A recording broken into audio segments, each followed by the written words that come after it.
Hi, everyone, and welcome to the Sports Zone for Time Warner Cable Sports and the Texas Channel. I'm your host, John Nelson. The second annual Warrior Games will feature 200 wounded, ill, and injured service members from all branches of the U.S. Armed Forces. That'll take place in Colorado Springs. Doug Garner is coaching the UTA Arlington Wheelchair Mavericks. He does that every year and is helping coach the Wounded Warrior Squad as they get ready for the games. The UTA Wheelchair Mavs, one of the most successful collegiate programs year in and year out in the country. Doug, there was a process in which you had to really see who fit in to this program before you started training camp, was there not? With the Warrior Transition Group, right. We hosted a camp in December. It was kind of one of those things that just came about because somebody I knew somebody who said, we're working with the Army, we're trying to help them train their soldiers. Is anybody hosting a tournament? And I said, well, we'll host a tournament and a clinic for the soldiers, because I have 4 injured service veterans on our team here at UTA, and 3 of them were Army. And so it all kind of worked out. We had a camp for about 30 soldiers in December. They got to watch a tournament with us and the Dallas Wheelchair Mavericks, the #1 team in the country, and work with some of us and our staff and our players. And it was a great experience, and they picked the team, and now here we are getting ready to go to Colorado Springs. What did you anticipate as far as motivation for these soldiers? Well, it's interesting because they're all very motivated. They're motivated, mostly the wheelchair basketball guys are motivated because they lost to the Marines last year. And so there's a little bit of, we got to get it back. And so they're very excited to be working and training with some of our athletes and have an opportunity to go back and take that title from the WTU games. Doug, here at UT Arlington, 7 national championships. You've had over 30 All-Americans. What were your expectations heading into this past season, and how did you do? We had a pretty good season. We've kind of transitioned a little bit these last few years, and we were counting on a couple sophomores and a couple freshmen to come through pretty big this year, and then we had 2 seniors that we knew we could count on, and so we had high expectations. And we started out the year by beating the defending national champions, University of Illinois, which was the first time in 4 years we had done that. And so that kind of started off our season really well. We had a great fall. We won the Gorilla Invitational in Pittsburgh, Kansas. Came back this spring, beat Illinois again. So we kind of went 2-2 against them. So we were expecting some good things going into nationals. And then hosting nationals here at Texas Hall was really cool for us. The late Jim Hayes certainly elevated this sport nationally to where it had never gone before, and really laid the foundation here at UTA.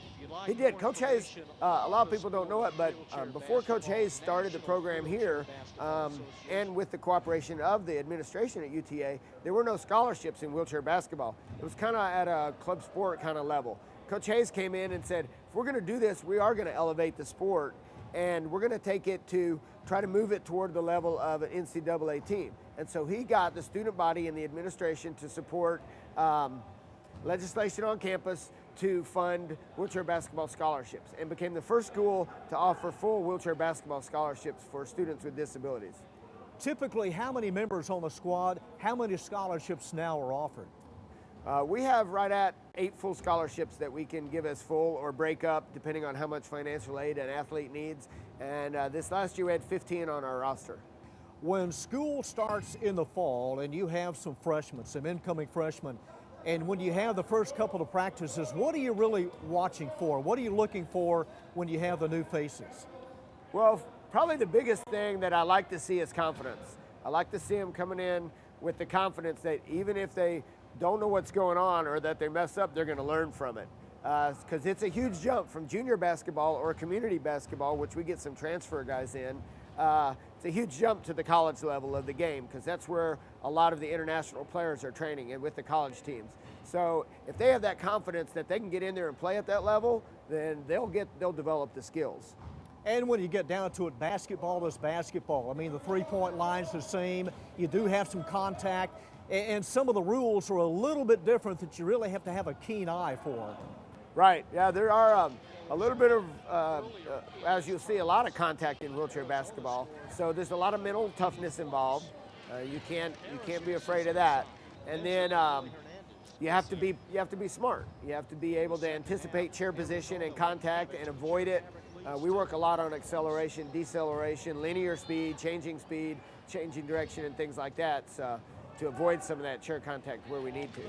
And the wheelchairs have made all kinds of difference in the last 5 or 10 years. I mean, this is an expensive piece of equipment, but it has gotten better, and so has the sport. All right. It's interesting, 2 of the UTA alumni, Willie Hernandez, who was the first wheelchair athlete here at UTA, and then Paul Schulte, got their degrees in engineering here at UTA and have gone on. Willie opened Performax wheelchairs, and they have really worked in the technology area developing sport wheelchairs. They're lighter, the wheels are different. They've kind of followed some of the bicycle technology as far as speed and tires and tubes and spokes. And then Paul works for Invacare Top End in designing new wheelchairs and developing new technology for better, faster, stronger chairs. What about a height advantage, or is there really a tremendous height advantage, or does the wheelchair kind of equalize and balance out that facet of the game? Both. You know, everybody's looking for the big man who's fast and agile. And if you have that, then you have a definite advantage. A lot of big men, because they're so far from the wheels, it's hard for them to develop a really good push. And a lot of the big men are like an amputee or people who really walk and they're not in a chair all the time. So it takes them a while to develop those chair skills to get in position to take advantage of their height. So you're right in that speed can negate height a lot of times. Is it hard to scout a team when you really don't know that much about an opponent? It's just like scouting regular basketball. You look for their shooters, you look for their tendencies, you look for their strengths, and you look for their weaknesses. You know, for that first timer, for those fans that come out to see maybe a wheelchair game for the first time, I think a lot of them are surprised how really gifted and how strong these athletes are, because the practice sessions can be rather lengthy. Exactly. I think if you're the coach. we'll run a couple hours and then an hour of some pretty hard scrimmage, but it's really interesting to talk to people as they leave their first wheelchair basketball game, and inevitably the answer is that wasn't what I was expecting. They're very surprised by the speed of the game, the athleticism of the athletes, and when you think about it, it makes sense. I mean, they're training 15 to 20 hours a week, and they're doing their weightlifting, they're doing their shooting drills, they're training the same as able-bodied athletes, so you would expect them to be athletic, but it still surprises people. Doug, what kind of exposure would you like to see in the next couple of years? I know that some of the wheelchair athletes take part at halftime in some of the pro basketball games, but what lies ahead? What have you been told?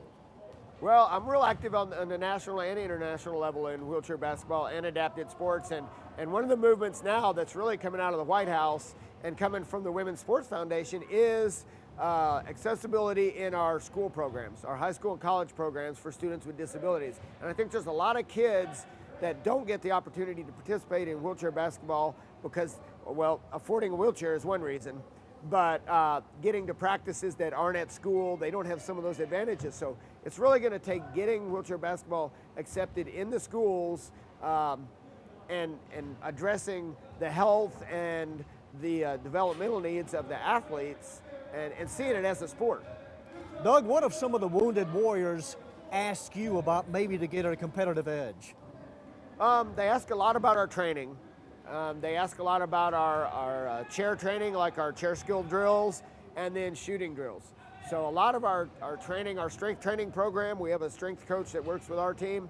And so any athletes, not just the service guys, but the juniors, when they contact me, I share our training information with a lot of them. And we started posting some training videos on our website too for people to go to and see some of the things we do. Yeah, that has really helped. You're busy in the summer months, aren't you? It'll be a short summer, yeah. I'll spend 2 weeks with the Army in Colorado Springs, and then I'll come back. I'm going to Canada as an international classifier to work the Junior World Championships for women in Vancouver. And then when I get back, we'll do a sports camp for youth, a wheelchair basketball, wheelchair tennis camp for youth. And then the week after that, our guys are back for fall. So it'll be a short summer, but it'll be a lot of fun. What about a women's program?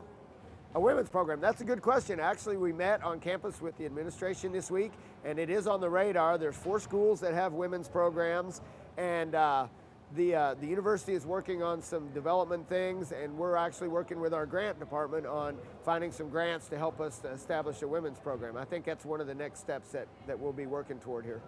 Doug, you've had success here at UT Arlington, continued success, and good luck with the Army in Colorado Springs. Thank you. It's going to be a lot of fun, and our plans to take the gold at the Warrior Transition Games. And we'll be back with a couple of members of the UT Arlington wheelchair moving Mavs right after this.